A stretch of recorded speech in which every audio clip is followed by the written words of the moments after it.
This week's episode of the Rural Woman Podcast is brought to you by the patrons of the Rural Woman Podcast. This amazing group of individuals contribute financially to the Rural Woman Podcast to ensure the stories of women in agriculture hit your earbuds each and every week. Want to join them in supporting the stories of women in agriculture while getting access to extended episodes, patron-only episodes, and other great perks? Head on over to wildrosefarmer.com to learn more about how you can become a patron through Patreon.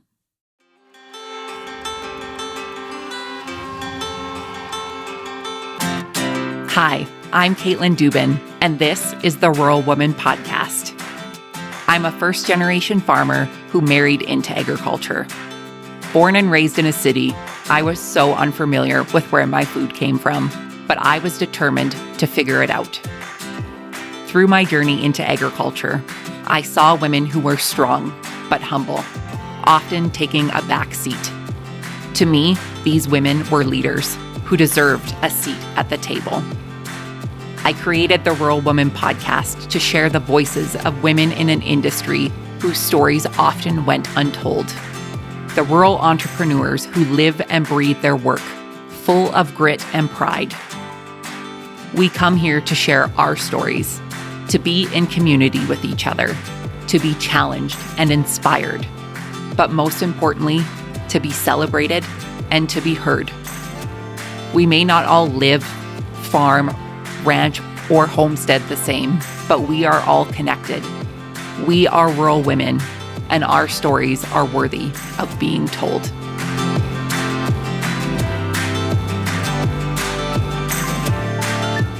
Hey everyone, welcome back to another episode of the Rural Woman Podcast. Today you'll meet Alexandra Brochu.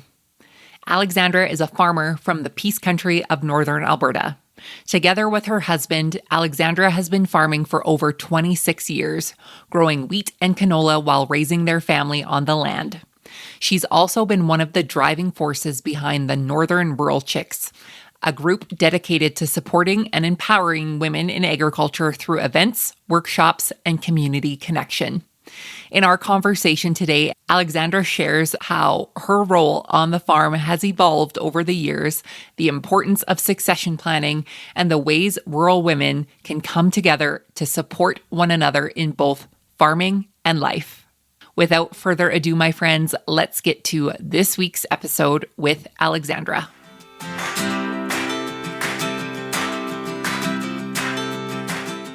Alexandra, welcome to the Rural Woman Podcast. How are you today? Hello, Caitlin. I'm well. Thank you for having me. I am so excited to dive into your story. For my listeners who are unfamiliar with you, tell us who you are, where you're from, and where you got your start in agriculture. Okay, so my name is Alexandra Brochu. I am located in Northern Alberta, so more specific in the region of Jerville, Alberta. My husband and I have been farming together since pretty much we've been married, so the farming instinct comes from him. I grew up as a small town girl, but my parents were not farmers, so everything I've learned from farming came from him. So, and now the kids have grown up. Now it's time for mom to do something for herself. So myself and a few other ladies in our region have created the Northern Rural Chicks.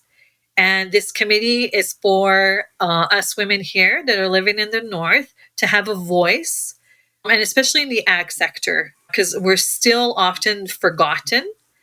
Resources are also very minimal for us for help. Either it's in regards to mental health or physical health or anything related to the farming industry for us women. So yeah, this is where I'm at now. So exciting. And I'm so excited to dive into all of the different layers. First question, how long have you and your husband been married for? So we've been married for 26 years. 26 years. That is a long time. And we were together for 4 years before that. So we've been together for a while. That's amazing. So you said you grew up small town. Did you grow up in the area that you currently are, or did you move more north? No, actually, so from where we are now on our farm, I grew up about 15 minutes away. Okay. So you were essentially used to rural living just not necessarily on the farm. For listeners, can you give us like the perspective of how rural you actually are? We were discussing this before we hit the record button. So for people that are closer to the cities, so we are 8 hours from Calgary, 8 hours north of Calgary, 4.5 hours north of Edmonton. So we are up there, but there's some people even further up north than us. Right. And I can remember the first time I made the road trip up to, Grand Prairie, I think I flew to, but other places I had been to, I went to Lac La Biche in the fall, and I drove from Lethbridge, and I remember just thinking, I don't know how long I've been driving for today. Like, this is a long ways up here. And when I looked on a map from where my house was to where I was up here, I was like, that was a long distance. Yeah, that would have been a long drive as well, for sure. For sure. Well, and I just, when I think of my experience of growing up in a mid-sized city, relatively, to moving to a farm that literally was only 20 minutes away from that mid-sized city, for me, that was pretty rural. And I just look at it from the folks who literally live hours and hours away from any major infrastructure. I have a lot of respect because that's a long ways away from all of the peoples. But at the same time, I always think like, that must be nice, kind of. You know what, Caitlin? It is. Like we're fortunate enough to live in an area, in a community that is safe. Our kids, we don't have to worry so much about our kids going outside, playing outside in the backyard. The landscape that they have at the palm of their hands, to explore and everything like that. And we have our room, right? Like we have our distance. And don't get me wrong, it's nice to go to the cities, when we need things or for doctor's appointments and stuff like that. But it's sure nice when we come home just to have these wide open spaces, the good air, fresh air that we can breathe in. And so we're very, very fortunate for sure. So take me back to when you and your husband first got married and you were out on the farm. What did your role look like as a newlywed to a farmer? Oh, so when we first got married, Caitlin, so both my husband and I also had full-time jobs. So my husband was a grain buyer at the time, it was Agricor United. So he was full-time working there as well as farming. We had cattle back then as well. And I was a full-time teacher assistant and a teacher. So it was very busy. It was crazy busy. And then my husband decided one day that he wanted to try this grain farming operation. And I'm like, okay, well, if that's what you want to do, let's give it a shot. So now we had the cattle, we had the full-time jobs, and a little bit of grain farming. And then we started having kids. So for a while, we had 3 children under the age of 3. And we were still working. And then the parental leave started to kick in as well. So thank God for that. And then we had to make a decision. We had to make a change because it was just too much. My husband was not seeing the kids as much as he wanted to. And then I was home alone with the kids quite a bit. And it was starting to be a lot. We made it work, but it was too much. So then the cattle went down the road. And then we just started expanding our grain farm from there. My husband and I started our grain farm by ourselves from the bottom up. And we're really proud of that. And now today the kids are involved on the farm. They're all young adults. They also have their own jobs off the farm. But the farm is their main focus. That's what they enjoy doing as well. So it's been a lot of hours, a lot of work, and a lot of compromises as well. But so far, it's been really worth it. That's amazing. And I hope you just take a minute to realize how much you've done in relatively a short amount of time.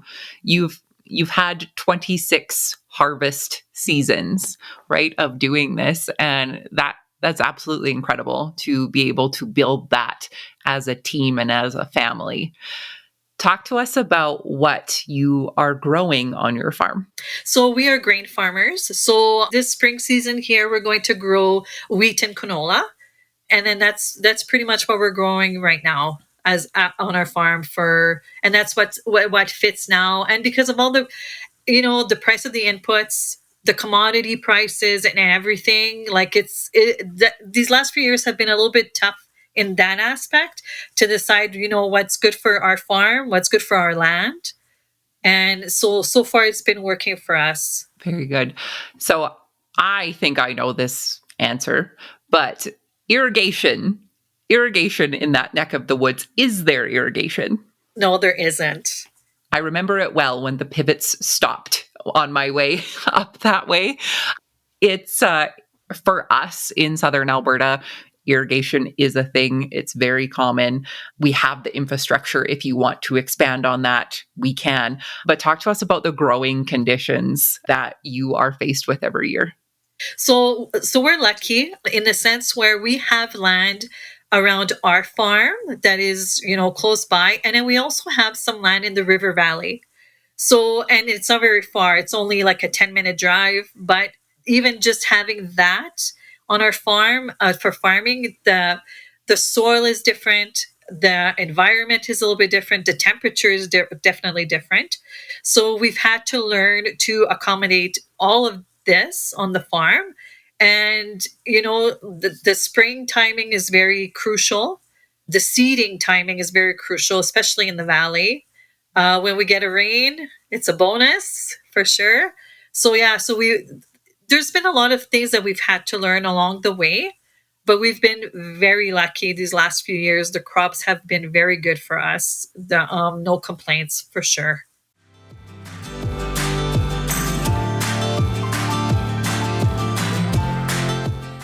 You can help support the stories of women in agriculture to be shared through the Rural Woman podcast on Patreon.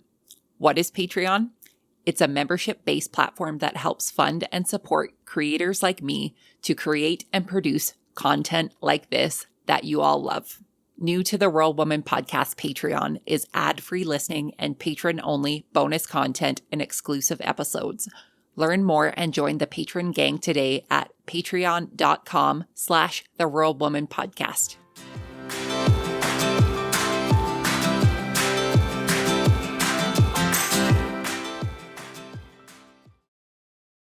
Let's go back to, when your husband had decided that grain farming was going to be the thing that you were going to do. At that point, what was your involvement in the day-to-day operations of the farm besides raising the next generation of farmers and working off the farm to feed those farmers? Yeah, for sure. So for me, it was very busy. So when he did decide to do that, I was behind him 100%. It's always been a dream of him to expand the farm. Either it would have been with the cattle or to try this grain operation.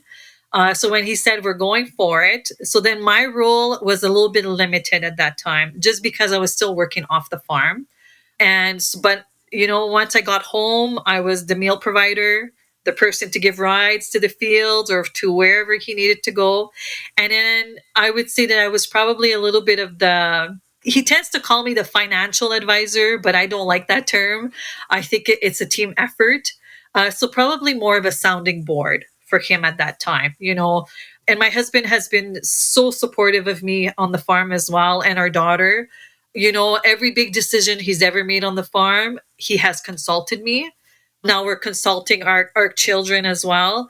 So that was the only part I had back then. Now it's totally changed, but at that time, that's all that I could do for him on the farm. And when you say that, all I want to say is that's the only thing?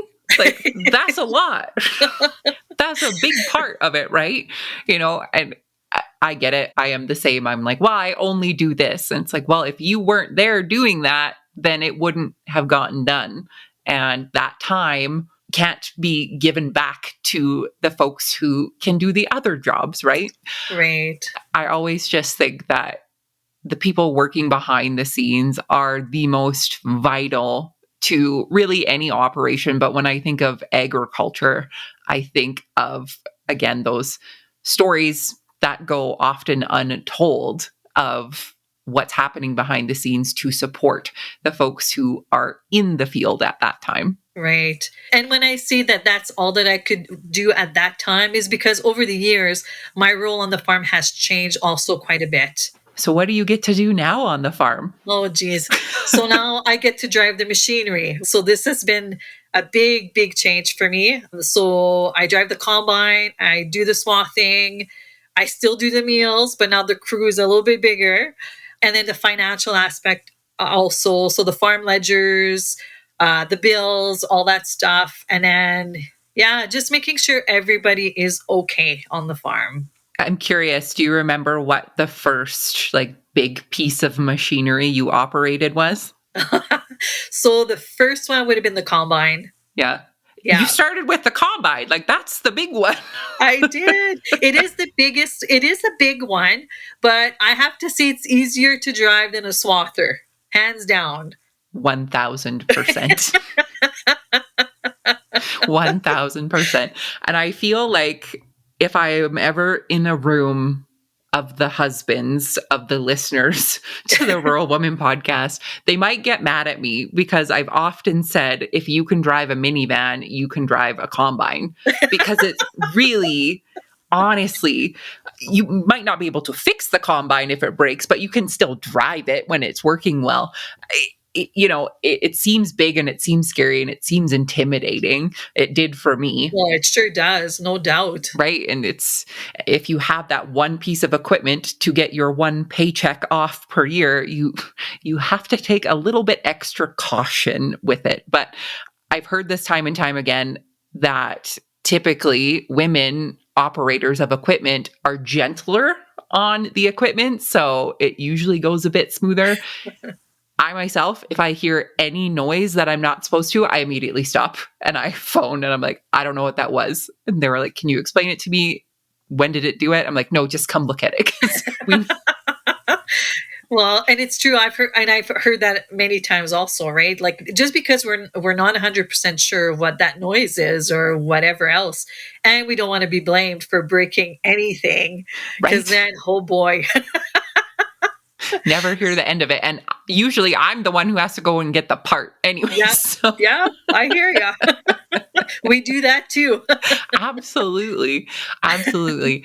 Would you say that your role now on the farm is more aligned with where you wanted to be, do you think? Or has it been out of necessity that you've had to go into the field? Well, probably a little bit of both. Necessity for sure, because when our kids were growing up, there was nobody else there with my husband, right? So, I mean, and I'm the kind of person who I really hate seeing him even just loading the grain trucks by himself, just in case. So, yes, it was necessity, but now it's more of like, okay, this is what I do now. Like, this is our business. So, and to have it to be successful, we can't just rely on him to do it all by himself.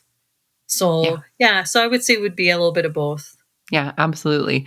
And let's talk more about the kids' involvement in the farm. I feel like in interviewing women and being immersed in this lifestyle myself, I can tell the kids who wanted to stay on the farm and this is in their blood versus the kids that are like, get me the heck out of here. Out of the 3 kids, were they all excited to stay on the farm, wanting to stay on the farm, or was it kind of a, I'll think about it and see how it goes? So we're very lucky. My husband and I are very close to our children. So, and this is the lifestyle that they've always known. So, yeah, no, all 3 are very involved on the farm. Our oldest son, Bobby, he's starting to purchase his own land now, and he's hardcore farmer. There is no doubt about it. But he's also a full-time heavy-duty mechanic at our John Deere dealership. So he does that on the side. And then we have our other son, Derek, who's also a farmer. And he's also starting to rent land. And he's actually staying with us full time to work on the farm to help fix the machinery for the spring and the fall. And him and his girlfriend, Ashlyn, and their daughter, little Ren, actually live on the farm. So they're close. And then our daughter, Catherine, she helps us as much as she can when she's not busy at the vet clinic. She's a vet tech. So, yeah, so all 3 of our kids, they know what what we're doing, what our job is. And whenever they can, they're right beside us, giving us, like helping us out. And then, it's nice for even us to see them grow also as farmers and to be able to help them with that. Because, like, I'm sure it's the same thing for where you are, Caitlin, but up here, if a young adult wants to become a farmer and start by themselves, it's almost impossible. With the prices of everything now for farming, it's almost impossible. So if our kids want to do this type of work, and if they want to stay in the farming industry, and we're able to do that with them, and we're able to support them, then, I mean, why wouldn't we? Why would we not do that for them? Yeah, absolutely. And I think having essentially your parents almost be your mentors, I think is a super special thing. I know it's really common for, I want to say, a certain generation of farmers who really encourage their kids to leave the farm. And I think a lot of them maybe shot themselves in the foot, for lack of a better term, because of, now what? Like, now what do we do? And like you said, the price of farming is absolutely astronomical. So Mhm. for somebody who's just coming in that wants to start, well, how does one person do that? Or how does a group of people do that? And if, the sense of family farming or small farming is important to you versus selling to a big buyer somewhere, there's pros and cons to all of it. But to have the next generation of farmers want to be farmers, I think is a super special thing. And I think that's a kudos to you and your husband for making it accessible and making it be a place that your kids want to be. Yeah, right. And like, we're so fortunate that they still want to be with us, Right. right? So, we also have to take that into consideration, how fortunate we are for that aspect. And Caitlin, don't get me wrong, like, when our children graduated high school, we told them that they had to go to post-secondary education just in case something would happen to Right. us or to the farm. We wanted something for them to fall back on. And nowadays you have to, because, I mean, even if the kids would have graduated grade 12, and then they would have said, okay, we're just coming to the farm, well, that doesn't work either financially. So by telling them that, go, and for them also, we owed it to them as, young adults, to go out there and explore what else is out there. So ultimately, it was their decision to come back. We were very happy that they did, but we also wanted them to go out there and see what else was available for them as well. I'm curious to ask this and share as much as you feel comfortable sharing about transition planning for your family farm. It's such a hot topic that is talked about but not talked about in agriculture. Mhm. We talk about it on stages and at events, and there's people who this is their profession. But when it's your family and talking about your farm, it's a very personal discussion. Have you and your husband had these discussions of what is next for your chapters as well as your farm's succession plan? So my husband and I have talked about it a little bit between us. It is a hard discussion to have with your kids as well. And especially right now where we are at as a family, where we thought, okay, we didn't know how much the children wanted to expand the farm. And now, like last year, we expanded quite a bit more. So we are not ready to retire. But still, we still have to make those plans of, eventually, yeah, and what's going to happen with the farm, who's going to take it over, who's going to get what and what portion of it. And those, it's hard. They're hard discussions for sure, because it's sensitive, and you don't want to leave anybody out of the discussion or of the decision making. And yet you still have to take a look at, well, really the next, like 10 years or whatever, which one of the children is actually going to be still here farming. So we've had a discussion, but it's still in the process. There's still, and like I said, since we're still expanding also, it's almost like a back burner discussion also a little bit. Yeah, absolutely. And thank you for sharing that with me. I feel like I'm kind of nerdy when it comes to succession planning because I get to hear a lot of discussions on stages about it through my traveling and speaking and everything in the winter. And this is a statistic that I learned just recently. Only 12% of Canadian farmers have a written succession plan. Only 12%. I And I was believe it. I right? believe it. And I was like, it's so low. But, we have the conversations, between our spouses or our business partners and that kind of thing. And it's so personal. The only advice I have is to just not have these discussions on like Christmas Day or For around sure. the Thanksgiving dinner table, right? For sure. And I think, Caitlin, I think also why, my opinion as to why it is so low, I think it has to do a little bit with our government also, Hmm. right? There's so many uncertainties right now, especially in these last few months here. So as a farmer, it's like this is a big decision to make. And we don't know we don't even know what the next 5 years are going to look like. So, it's nice, yes, to have this succession plan, but if you leave it to your kids or if your kids stay involved on the farm, they have to be able to afford it, right? And they have to be able to sustain it.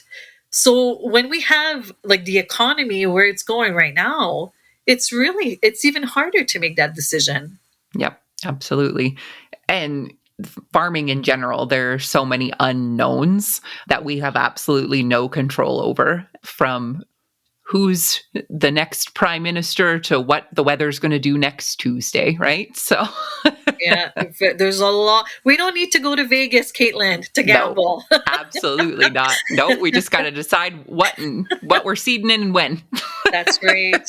That's right. So I want to talk more about your work with expanding resources for rural women in your community. Tell me where it started for you for the Northern Rural Chicks. So for me as a farm woman, I was just getting frustrated with the lack of resources for us.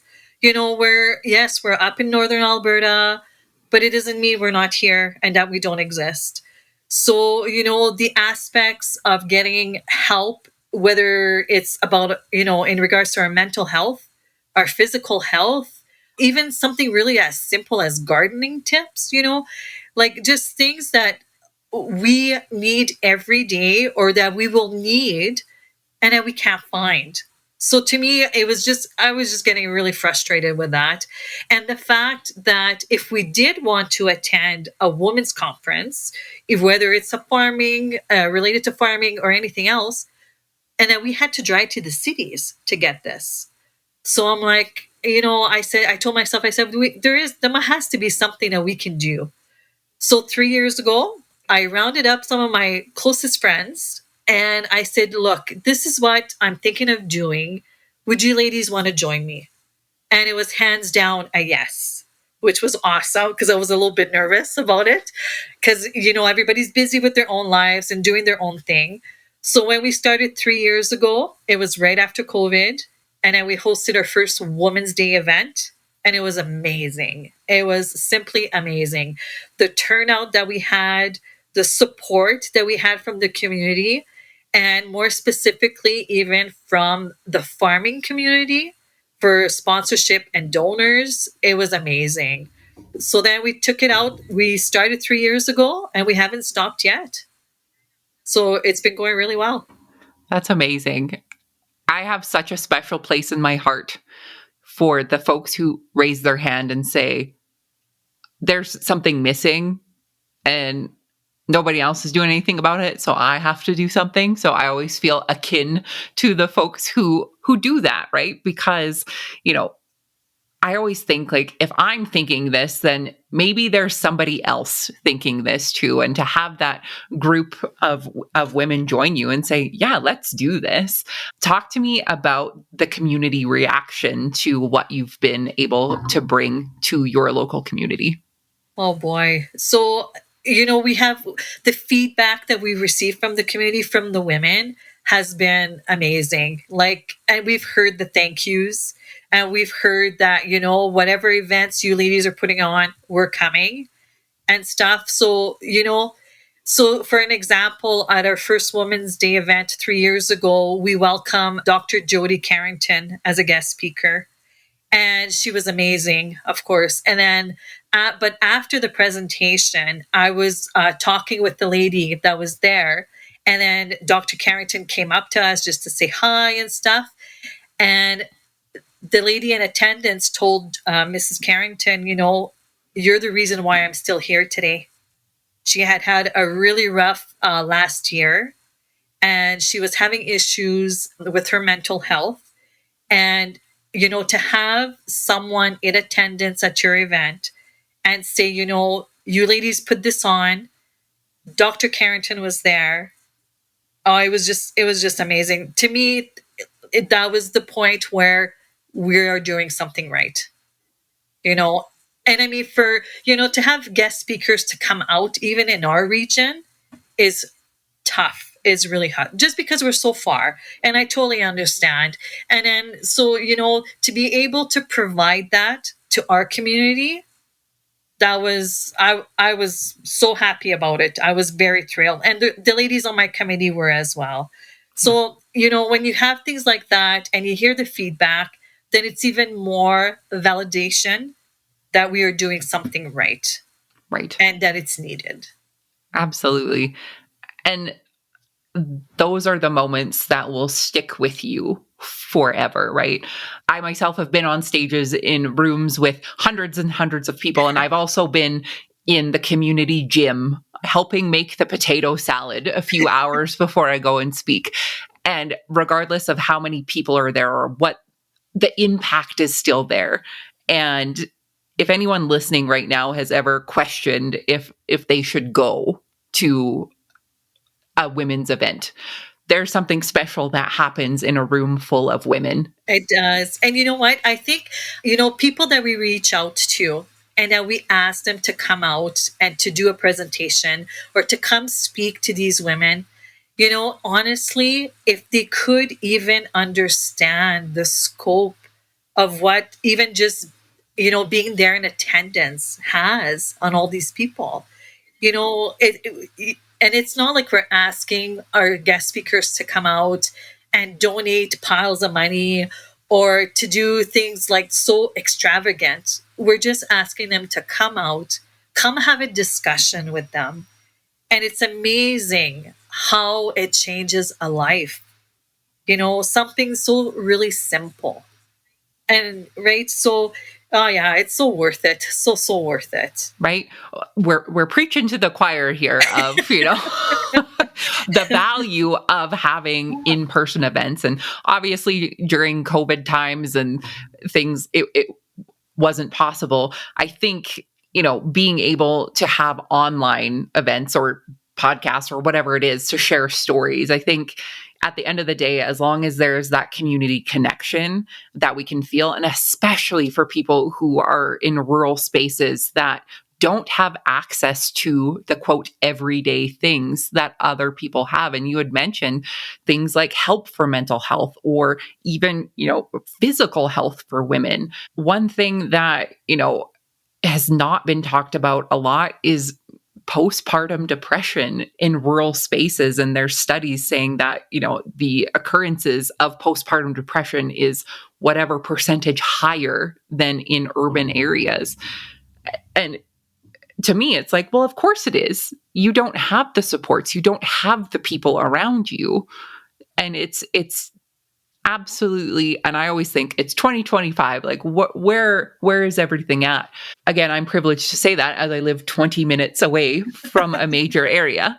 But how would you say in the last 5 or so years, how have the supports been for your rural community?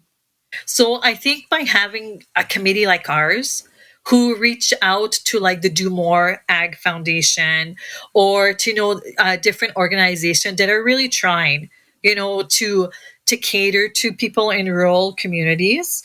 So by being able to do that for our communities as well, I think is the right step. It's the step in the right direction. And also what is happening also in rural areas is that these subjects are still a little bit taboo, unfortunately. So then as a committee, our job is to find ways to get all these people involved, or to come together at these events. And then, you have the general discussion, you open the floor a little bit, and then you bring the resources to them, and then they can choose on their own if they want to reach out to these professionals or even just to us, and we can guide them to the right people. So I think that's really important. And we're trying, but like I said, it's still a little bit taboo. It's getting better though. It's definitely Mhm. getting better, but we still have some work to do in that department for sure. Yep, For sure. absolutely. And it Uh-huh. sounds like you are the right women for the job. Well, we're trying. We're trying. Can you tell us about any upcoming events that you have? So actually, in 2 weeks, we are hosting a farmher artisan market in our local community, and this one is in conjunction with our local ag trade show. So, and this trade show is one of the biggest trade show up here in the north. So, to be part of that for the women in our region is amazing. We did it 2 years ago, and we had another amazing turnout. And so, we're really trying to make it different from other markets. And what I mean by that is that we try to bring in vendors that are not only local, but everywhere is in the Peace Country, and that offer all kinds of different services or, items that we necessarily don't find everywheres. So it makes it a little bit more exciting and more enticing for the women to come out, you drop off the man at the trade show and then come out to the market and spend the day with the ladies. So, and I mean, everybody's welcome to attend the market, of course. But yeah, so that's what we're planning right now and this is happening in 2 weeks. And then we're also already planning for our next women's event. And yeah, so things are just they keep rolling. That's amazing. That's so good. If there's somebody listening who has found themselves in an area where they feel like there is a lack of resources or there's a lack of conferences or anything like that, what advice do you have to give them to start something like this? So, first of all, if they do live in a rural community, just be grateful of where you are, because it is a privilege to live in rural Alberta as well. We're fortunate to live there. Of course, if there's a lack of resources, don't be afraid to reach out. There's a few of us organizations out there and people like yourself, Caitlin, that they can reach out to, and that we can guide them. We can guide them and support them. That's why we're here, and to not give up, not to give up. You take one day at a time, and the outcomes are amazing. So yeah, so not just don't give up, because there are people out there who are willing to help you. Right. And sometimes you just have to ask the question, right? Just ask the question, hey, does anybody else want to plan a women's event around here? Yes, Or for is there sure. anybody that wants to get together for coffee every Tuesday so we can just chat? Like anything to create that connection, I think is super important. So, For sure. my last question for you, Alexandra, what is the most rewarding part about being a rural woman for you? Oh boy. You know what? Just honestly, just seeing how our family has grown, right? And just to see, how happy our kids have been growing up in rural Alberta, the big wide open spaces, the opportunity to do something as a family every day, the farming. So no, that in itself, it's a blessing. So good. All the good stuff. For the folks who would like to connect with you after the show and learn more about your offerings, where can they find you online? So the Northern Rural Chicks are on Facebook. We do have a Facebook page, and we also have a website. And I'm also on Facebook if people prefer to contact me myself directly. But yeah, please feel free to do so. Absolutely. And I will put that link in the show notes so people can find you and connect with you. Thank you, Caitlin. Alexandra, it's been a pleasure chatting with you today. Thank you so much for sharing your story with us. Thank you for having me, Caitlin.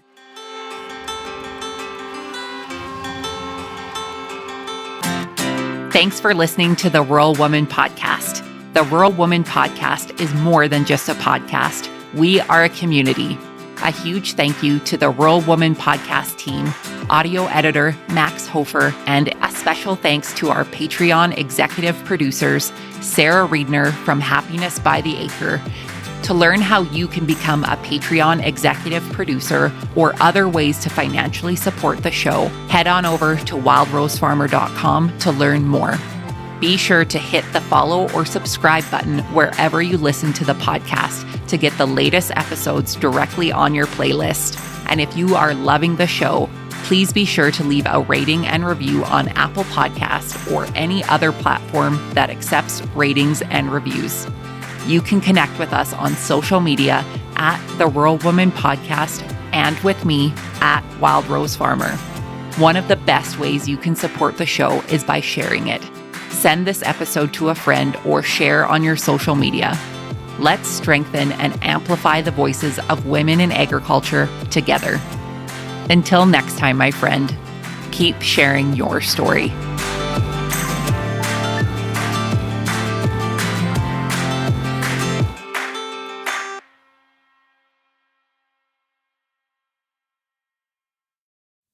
Did you know that you can get this same great episode of the Rural Woman Podcast ad-free?